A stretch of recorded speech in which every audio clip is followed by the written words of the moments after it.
I'm Sister Kruger, and I'm going to be talking about the restoration of the gospel of Jesus Christ. It all starts off with Heavenly Father being so loving. He loves us perfectly and personally, and because of that fact, He sent His Son, Jesus Christ, to redeem us from sin. He sent us Jesus Christ and also prophets. Prophets have the authority and power of God that help us learn more about Jesus Christ. From the time of Adam and Eve, people have been looking for a Savior to redeem them from sin. We know that that was Jesus Christ. He was able to come to the earth and suffer in the Garden of Gethsemane and die on the cross in Calvary so we can be redeemed from our sins. We know that when He was here on earth, He established and preached His gospel, and He called His 12 apostles to help Him in doing that. After Jesus Christ was crucified, His 12 apostles tried to continue to preach His word, but eventually they were killed as well.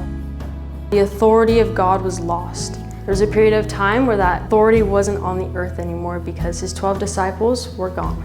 And that is what we call the apostasy.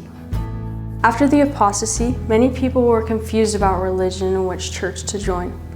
Joseph Smith had this same question. Him and his family were very devoted to God. From a journal, in his own words, he says this: "While I was laboring under the extreme difficulties caused by the contests of the parties of religionists, I was one day reading the Epistle of James, 1st chapter and 5th verse, which reads, 'If any of you lack wisdom, let him ask of God, that giveth to all men liberally and upbraideth not, and it shall be given to him.'" From this verse, Joseph felt inspired to pray and to ask God what church was true. In the spring of 1820, Joseph Smith went to a grove of trees behind his house and he knelt down in prayer. He asked Heavenly Father what church he should join. In that moment, Jesus Christ and Heavenly Father appeared to him and they told him that the churches that were around him didn't have the fullness of the gospel and that he wasn't to join any of them at that moment. As God had done before, He called Joseph Smith to be a prophet. He called him to restore the church that was established when Jesus Christ was here on earth. This restoration would help all of God's children come unto Him and find joy. Because the gospel of Jesus Christ had been altered over time, there needed to be a second witness. The Book of Mormon is another testament of Jesus Christ, and it helps us understand both volumes of Scripture, the Bible and the Book of Mormon. We know that they work hand in hand, and together it is the fullness of the gospel of Jesus Christ.